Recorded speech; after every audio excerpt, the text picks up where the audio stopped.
Hi friends, welcome to my channel Learn What You Understand SY BAF. So now we are going to do auditing.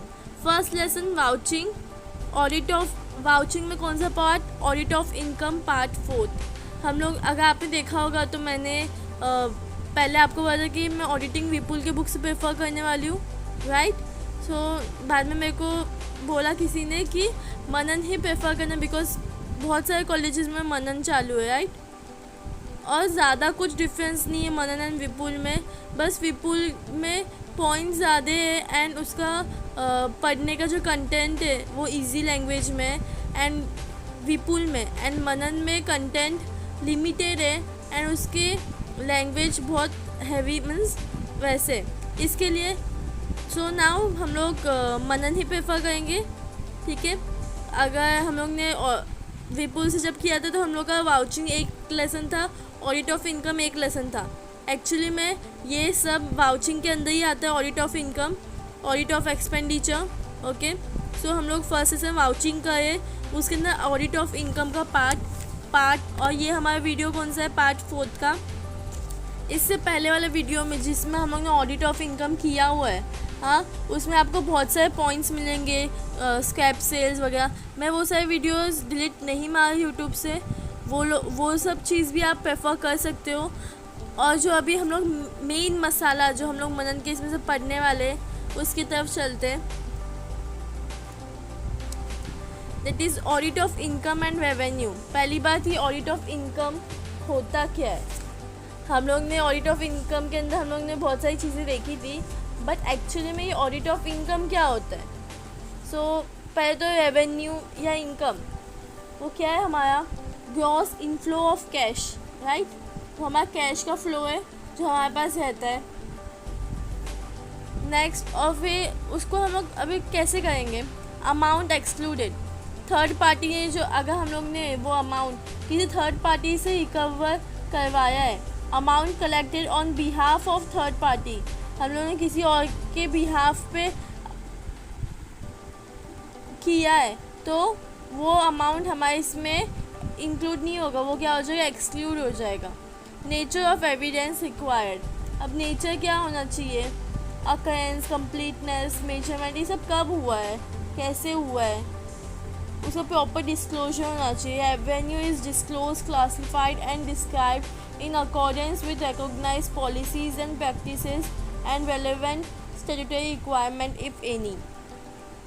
फिर internal control के evidence हम लोग देने पड़ेंगे क्योंकि हमारा इंटरनल कंट्रोल कैसा है? Accounting procedures related to recognition of revenue means जो भी प्रोसीजर्स है वो हम लोग प्रॉपर फॉलो अप कर रहे हैं या नहीं. देन वेरिफिकेशन किस एग्जामिनेशन ऑफ रिकॉर्ड्स कर सकते हैं, एनालिटिकल रिव्यू ऑफ प्रोसीजर्स कर सकते हैं हम लोग, ठीक है? देन एग्जामिनेशन ऑफ रिकॉर्ड में हमारे पास बहुत सारे मीन्स अभी AS 9 अकाउंटिंग स्टैंडर्ड 9 के हिसाब से revenue recognition issued by the institution. ये किसने इंस्टीट्यूट किया है? हमारे चार्टर्ड अकाउंटेंट्स ऑफ इंडिया ने. हमारे इसमें बहुत सारे कट ऑफ ट्रांजेक्शन्स. सो ये सब चीज़ को भी हम लोग को मीन्स एज अ ऑडिटर, मैंने आपको पहले बोला था कि एज अ ऑडिटर हम लोग को ये सब चीज़ ध्यान रखनी चाहिए, ठीक है? Examination of presentation and disclosure. Proper disclosure जो शेड्यूल हम लोग का है, कंपनीज एक्ट 2013 शेड्यूल 3 यहाँ पे थोड़ा यूज़ होता है वो, ठीक है? सो वो उस हिसाब से डिस्क्लोज होना चाहिए प्रॉपरली. Then analytical procedures. अब analytical procedures I don't need to, मेरे को आपको बार बार बताने की ज़रूरत नहीं है वो प्रोसीजर्स क्या है. The auditor may work out quantity ratios and reconciliations means इसमें हम लोग को नॉर्मली जो हम लोग ने प्रोसीजर्स अब जो फॉलो किए वो सबको अच्छे से डिस्कस और उसका जो एनालिटिकल प्रोसीजर वो हमारा हेल्प करता है कि इसमें ऑडिट एविडेंस, ठीक है? देन क्या है? Special points. अगर कोई कंपनी मीन्स अलग टाइप की कंपनी, उस हिसाब से हम लोग कोई स्पेशल पॉइंट हम लोग को इंक्लूड करना पड़ेगा या एक्सक्लूड करना पड़ेगा, वो भी हम लोग को चेक करना चाहिए. Documentation. The auditor should maintain adequate working papers regarding audit of income, ठीक है? ये हम लोग ने 9 to 10 पॉइंट्स हम लोग ने मीनिंग भी देखे थे रेवेन्यू के, तो टोटल 10 पॉइंट्स हो गए हमारे पास। सो नाउ मूविंग टू हमारे ऑडिट ऑफ इनकम में हम लोग को क्या क्या पढ़ने। ऑडिट ऑफ इनकम में क्या क्या इंक्लूड होता है? Vouching of receipts, sales credit है या कैश है, rental income, interest income, dividend income, royalties income, recovery of bad debts return of, commission receive. ये टोटल हमारे पास कितने हैं? 8 पॉइंट्स है, ठीक है। 8 में से ये 8 पॉइंट जो हम लोग ऑडिट ऑफ इनकम के अंदर आती है, इसमें से 6 पॉइंट के लिए मैंने आप लोग के लिए एक कॉमन चीज़ तैयार की हुई है। आप देखोगे यहाँ पे मीन्स हम लोग ये हर एक इसके जो हमारा वेरिफिकेशन ऑफ रिसिप्ट्स है, सेल्स है, rental interest, dividend interest, recovery of bad debts, commission received, ये सब चीज़ के अंदर हम लोग ये 8 पॉइंट्स कॉमन लिख सकते हैं। जैसे नेम, कंपनी का नाम, हमारा नाम सब प्रॉपरली मेंशन है या नहीं, डेट कब इशू हुआ था, कब मीन्स रिसिप्ट है तो कब उसका डेट है रिसिप्ट पे चेक करो, सेल्स का है तो कब सेल किया था, सीरियल नंबर क्या हुआ है उसका, अमाउंट कितना है जो हमने लिखा है और जो बिल में है वो सेम, हम लोग ने जो अपने बुक्स में लिखा है और जो बिल में अमाउंट दिया है वो सेम है कि नहीं, सिग्नेचर्स, अगर कुछ बन अलग से मीन्स जो कमीशन रिसीव्ड है उसमें मीन्स उस हम लोग कैसे बोलते हैं कि प्रॉपर सिग्नेचर्स किस किस के होते हैं? हमारे होते, पार्टी के होते। अब कितने सारे लोग कोई भी रिसीप्ट या बनाते तो उनमें उन सबके में जैसा हम लोग बोलते हैं ना, सबके सिग्नेचर्स होने चाहिए। अब जैसे सेल्स की बात हुई तो signature and stamp of party, जो पार्टी है सामने वाला वो पार्टी का भी सिग्नेचर होना चाहिए, हमारा भी सिग्नेचर होना चाहिए। फिर जो प्रिपेयर कर रहा है वाउचिंग ऑफ रिसिप्ट, जो प्रिपेयर कर रहा है उस ऑथराइज्ड ऑफिसर का सिग्नेचर होना चाहिए, जो पर्सन उसको प्रिपेयर कर रहा है उसका सिग्नेचर होना चाहिए, person making entry in the cash book उसका सिग्नेचर होना चाहिए, रिसीवर का सिग्नेचर होना चाहिए। मीन्स हम लोग को ये सब देखना है। मतलब नॉर्मली हम लोग क्या लिखेंगे? सिग्नेचर अब किसका, या तो कंपनी का हो सकता है या जो हम उसको जिसको दे उसका सिग्नेचर हो सकता है, राइट। और दोनों का होना इम्पोर्टेंट है। Then errors and fraud. अब हम लोग देखने सिग्नेचर तो हो गया बट कोई एरर या फ्रॉड तो नहीं है। अब auditor should ensure that there are no errors of commission और ओमिशन। मीन्स किसी भी चीज़ में कोई भी एरर नहीं होना चाहिए ना। वर्ड मीन्स हम लोग ने जैसे पढ़ा था ओमिशन कमीशन, आपको अगर याद होगा तो एरर्स ऑफ कमीशन वगैरह, तो उस टाइप का कोई भी एरर्स नहीं होना चाहिए। He should pay particular attention to the transactions. हर ट्रांजेक्शन को उसको ध्यान में रखना चाहिए। Close to the year end that is the cut off date. मतलब अभी जैसे ईयर एंड हमारा कब होता है? फाइनेंशियल ईयर एंड 31 मार्च। तो उस टाइम तक जो भी ट्रांजेक्शन्स है उसको एकदम प्रॉपर वेरीफाई करना चाहिए। Then supporting documents. अभी हमारे पास सपोर्टिंग डॉक्यूमेंट्स क्या क्या होते हैं? हाँ, हर चीज़ के मीन्स हर चीज़ के लिए डॉक्यूमेंट्स अलग होते हैं। जैसे किसी चीज़ की कॉपी हो गई, अगर कमीशन बोल रहे तो कमीशन कॉपी किसकी लगेगी? Copy of bill of the client, copy of agreement showing rate of commission. फिर अगर हम लोग बैड डेब्ट्स की बात कर ले तो बैड डेब्ट्स में paying slip for deposit in bank, the डेप्ट might have been return off. Means जो हर एक अलग अलग जो हमारे पास सपोर्टिंग डॉक्यूमेंट्स होते, डिविडेंड के ऊपर हम लोग क्या बोल सकते हैं? बैंक रिसिप्ट वाउचर होता है, counter folios of dividend warrant, ये सब चीज़ जो हमारे इसमें होती है। Copy of rent receipt, rent agreement, ये जो कॉमन चीज़ हम लोग ध्यान में रख सकते हैं। सेल्स की बात आ गई तो copy of cash memo, sales bill of the client, ये सब चीज़ हम लोग को मालूम है, right.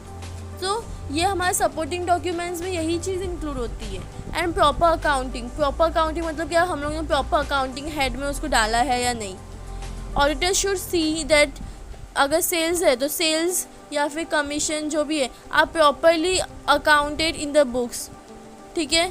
The gross amount in the sales bill, अगर सेल्स है या रिसिप्ट जो भी है उसको प्रॉपरली हम लोग ने लिखा है या नहीं। हाँ, अगर आप चाहिए तो आप एक कॉमन पॉइंट में सब में नहीं है, बस वाउचिंग और रिसिप्ट में छोड़ के बाकी सब में एक पॉइंट और है कॉमन, जो होता है कंपील विथ कंपनी, जो हम लोग डिस्क्लोजर जो बोलते हैं, डिस्क्लोजर। हर इसमें अलग अलग डिस्क्लोजर आता है। जैसे हमारे सेल्स के इसमें डिस्क्लोजर किसका है, शेड्यूल 3 का, ठीक है। रेवेन्यू फ्रॉम ऑपरेशन मीन्स सबका अलग अलग डिस्क्लोजर है, राइट। तो हम लोग एक और पॉइंट ले सकते हैं, दैट इज़ डिस्क्लोजर, जो सब में कॉमन है, बस वेरिफिकेशन ऑफ रिसिप्ट जो है उसमें कॉमन नहीं है। और बाकी के जो 2 पॉइंट्स है हमारे पास, दैट इज़ इंटरेस्ट इनकम। अब इंटरेस्ट है इनकम का, उस पर हम लोग कैसे क्या कैलकुलेट करना है।